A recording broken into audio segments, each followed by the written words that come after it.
उत्पत्ति ग्रंथ अध्याय 38। एक समय यूदा अपने भाइयों से अलग होकर अदुल्लामी हीरा के यहाँ रहने लगा। वहाँ यूदा ने सुआह नामक एक कनानी पुरुष की कन्या को देखा और उससे विवाह कर लिया। उसका उससे संसर्ग हुआ। वह गर्भवती हुई और उसको एक पुत्र हुआ। उसने उसका नाम एर रखा। वह फिर गर्भवती हुई और उसको एक और पुत्र हुआ। उसने उसका नाम ओनान रखा। उसने फिर एक पुत्र को जन्म दिया। उसका नाम शेला रखा गया। जब वह पैदा हुआ था तब वह केजीब में रह रही थी। यूदा ने अपने पहलौठे पुत्र एर का विवाह तमार नाम की कन्या के साथ किया।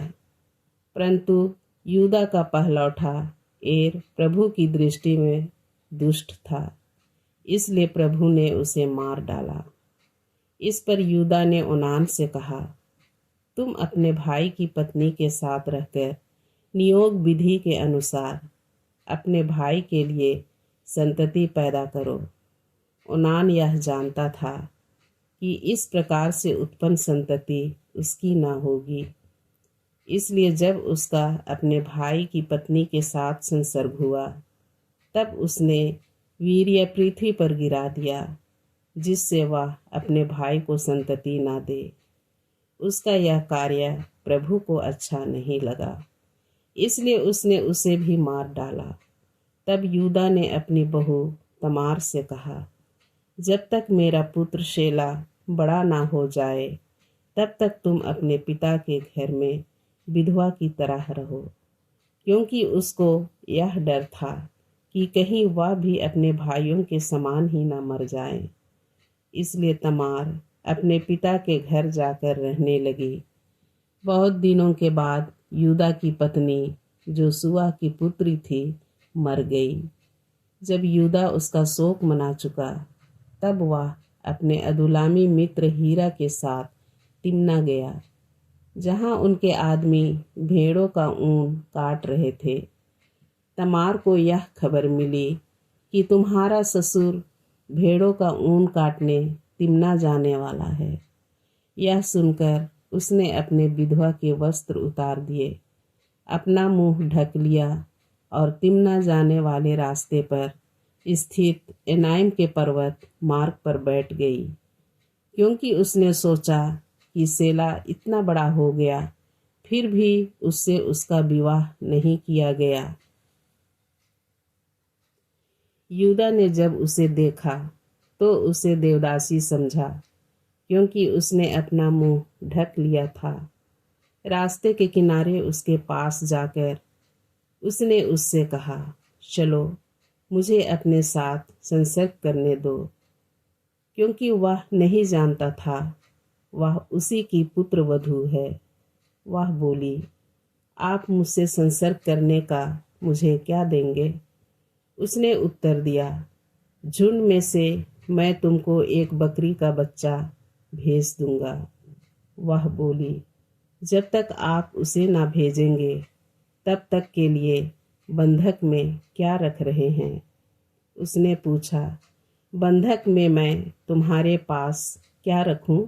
उसने कहा, अपनी मुहर, उसकी डोरी और अपने हाथ का डंडा।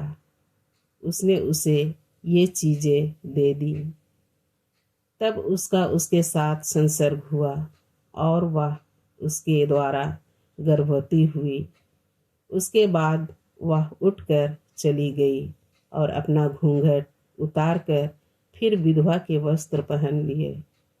उस स्त्री से अपना बंधक वापस पाने के ख्याल से यूदा ने अपने अदुल्लामी मित्र के हाथ उसके लिए एक बकरी का बच्चा भेजा, परंतु वह उसे नहीं मिली। उस स्थान के आदमियों से उसने पूछा, वह देवदासी कहाँ है जो एनाइम के मार्ग पर बैठी थी? उन्होंने उत्तर दिया, यहाँ तो कोई देवदासी नहीं थी। तब उसने लौटकर यूदा से कहा, मुझे वह नहीं मिली और उस स्थान के आदमियों का कहना है कि वहाँ कोई देवदासी नहीं थी। इस पर यूदा ने कहा, तो उसे उन चीज़ों को अपने पास ही रखने दो, नहीं तो वे लोग हमारी हंसी उड़ाएंगे। तुम प्रमाण हो कि मैंने इस बकरी के बच्चे को उसके लिए भेजा, परंतु तुम्हें वह नहीं मिली। लगभग 3 महीने बाद यूदा को यह खबर मिली, तुम्हारी पुत्र वधू तमार ने व्यभिचार किया है, और उस व्यभिचार से वह गर्भवती भी हो गई है। यूदा ने कहा, उसे बाहर ले जाकर जला दो। जब उसे बाहर निकाला गया तो उसने अपने ससुर को यह कहला भेजा कि ये चीज़ें उस आदमी की हैं जिससे मैं गर्भवती हूँ। उसने यह भी कहा, इन चीज़ों को जरा ध्यान से देखिए कि ये मुहर, डोरी और डंडा किसके हैं। यूदा ने उन्हें पहचान कर कहा, वह स्त्री मुझसे कहीं अधिक निर्दोष है, क्योंकि मैंने ही उससे अपने पुत्र शेला का विवाह नहीं किया। उसका उसके साथ फिर संसर्ग नहीं हुआ। तमार के प्रसव का समय आया तो उसके पेट में जुड़वा बच्चे थे। जब वह प्रसव की अवस्था में थी, एक बच्चे ने अपना हाथ बाहर निकाला। दाई ने उसके हाथ में एक लाल डोरा बांध दिया और कहा, यह पेट से पहले निकला। परंतु उसने अपना हाथ फिर अंदर कर लिया और उसके भाई का जन्म हुआ। तब वह बोली, तूने कैसे अपने लिए निकलने का मार्ग बना लिया? इसलिए उसने उसका नाम पेरेस रखा। बाद में उसका भाई, जिसके हाथ में लाल डोरा बांधा हुआ था, बाहर आया। उसका नाम जेराह रखा गया। उत्पत्ति ग्रंथ अध्याय 39। पोटीफर के यहाँ यूसुफ का आगमन। यूसुफ मिस्र देश ले जाया गया था। फिरौन के एक पदाधिकारी, अंगरक्षकों के अध्यक्ष पोटीफर नामक मिस्र निवासी ने उसे उन इस्माइलियों से मोल ले लिया था जो उसे वहाँ लाए थे। प्रभु यूसुफ का साथ देता था, इसलिए उसके सब काम सफल थे। वह अपने मिस्र स्वामी के घर में काम कर रहा था। जब उसके स्वामी ने देखा कि प्रभु उसका साथ देता है और प्रभु उसके सब काम सिद्ध कर देता है, तो यूसुफ उसका कृपा पात्र बना। उसने उसे अपना निजी सेवक और अपने घर एवं समस्त संपत्ति का प्रबंधक बनाया। जब से उसने उसे अपने घर और समस्त संपत्ति का प्रबंधक बनाया, प्रभु यूसुफ के कारण उस मिस्री के घर को आशीर्वाद देने लगा।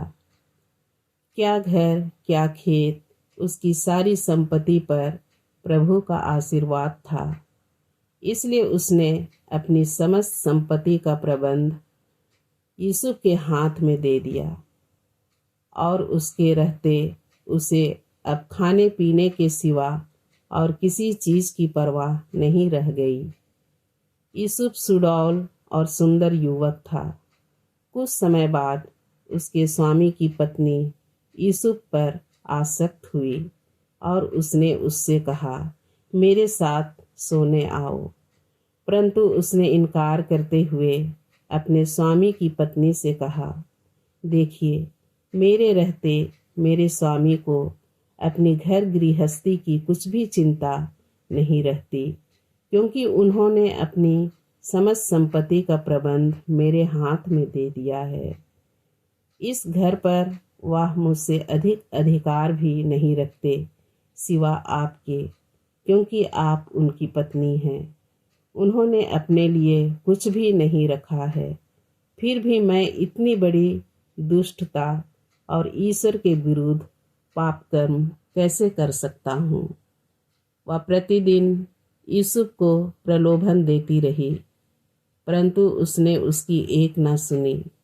वह उसके पास नहीं गया और उसका उसके साथ संसर्ग नहीं हुआ। एक दिन ऐसा हुआ कि वह किसी काम से घर के भीतर आया। उस समय नौकरों में से कोई भी घर में नहीं था। तब उसने यह कहते हुए उसका वस्त्र फाड़ लिया, अब मेरे साथ सो। परंतु यूसुफ ने अपना वस्त्र उसके हाथ में ही छोड़ दिया और घर से बाहर भाग आया। जब स्त्री ने देखा कि वह उसके हाथों में ही अपना वस्त्र छोड़कर घर से बाहर भाग गया, तब उसने घर के सेवकों को बुलाकर उनसे कहा, देखो, वह इब्रानी हमारा अपमान करने यहाँ लाया गया है। वह मेरे साथ सोने के लिए मेरे पास अंदर गया। इस पर मैं जोरों से चिल्ला उठी। जब उसने जोर जोर से चिल्लाने की मेरी आवाज़ सुनी तो मेरे पास अपना वस्त्र छोड़कर वह बाहर निकल गया। जब तक उसका पति घर न लौटा, उसने उसका वस्त्र अपने पास रखा। उसने उससे यह कहा, वह इब्रानी दास जिसे तुम हमारे यहाँ लाए हो, मेरा अपमान करने के लिए मेरे पास आया था। परंतु जब मैं जोर जोर से चिल्लाने लगी, तब वह अपना वस्त्र मेरे पास छोड़कर भाग निकला। जब उसके स्वामी ने अपनी पत्नी की यह बात सुनी कि उसके दास ने उसकी पत्नी के साथ ऐसा बुरा व्यवहार किया है, तब वह क्रुद्ध हो गया। यूसुफ के स्वामी ने उसे पकड़वाकर बंदी गृह में डलवा दिया। जहाँ राजा के बंदी कैद थे, वहाँ वह बंदी गृह में रहा। परंतु प्रभु यूसुफ का साथ देता रहा। उसने उस पर दया की और वह बंदी गृह के अध्यक्ष का कृपा पात्र बन गया। बंदी गृह के अध्यक्ष ने जेल के सब बंदियों पर यूसुफ को नियुक्त किया और वहाँ का सब प्रबंध उसी के हाथों में दे दिया। बंदी गृह के अध्यक्ष को अब इस बात की आवश्यकता नहीं रही कि वह यूसुफ के हाथों में सौंपे हुए किसी काम की परवाह करे, क्योंकि प्रभु उसके साथ था और वह जो कुछ करता था, प्रभु उसमें उसे सफलता देता था। स्तोत्र ग्रंथ 25। प्रभु, मैं अपनी आत्मा को तेरी ओर अभिमुख करता हूँ। मेरे ईश्वर, मैं तुझ पर भरोसा रखता हूँ। मुझे निराश न कर, मेरे शत्रु मुझ पर हावी ना हो पाए। जो तुझ पर भरोसा रखते हैं वे कभी निराश नहीं होते। निराश वे होते हैं जो अकारण तुझे त्यागते हैं। प्रभु, मुझे अपने मार्ग का ज्ञान दे। मुझे अपने पथ की शिक्षा प्रदान कर। मुझे अपने सत्य के मार्ग पर ले चल। मुझे शिक्षा देने की कृपा कर, क्योंकि तू ही वह ईश्वर है जो मुक्ति प्रदान करता है। मैं दिन भर तेरी प्रतीक्षा करता हूँ। प्रभु, अपनी करुणा और सत्य प्रतिज्ञता याद कर, जो अनंत काल से बनी हुई है। तू मेरे अपराधों और जवानी के पापों को याद ना कर। प्रभु, अपनी भलाई और सत्य प्रतिज्ञता के अनुरूप मेरी शुद्धि ले। प्रभु भला और सच्चा है, इसलिए वह पापियों को मार्ग दिखाता है। वह दीनों को सन्मार्ग पर ले चलता और पथ दलितों को अपने मार्ग की शिक्षा देता है। जो प्रभु के विधान और उसकी आज्ञाओं का पालन करते हैं, उनके लिए उसके सब मार्ग निष्ठा और सत्य के मार्ग हैं। प्रभु, अपने नाम के अनुरूप मेरा अपराध क्षमा कर, हालांकि वह भारी है। यदि कोई प्रभु पर श्रद्धा रखता है तो वह उसे उचित मार्ग दिखाता है। उसका जीवन सुख शांति में बीतेगा और उसका वंश पृथ्वी का अधिकारी होगा। प्रभु पर श्रद्धा रखने वाले उसके कृपा पात्र हैं। वह उन्हें अपने विधान का ज्ञान कराता है। मेरी आंखें प्रभु पर लगी हुई हैं, क्योंकि वह मेरे पैरों को जाल से छुड़ाता है। मुझ पर दया दृष्टि कर, मुझ पर दया कर, क्योंकि मैं अकेला और दुखी हूँ। मेरे शोक संतप्त हृदय को सांत्वना दे और मुझे यातनाओं से मुक्त कर।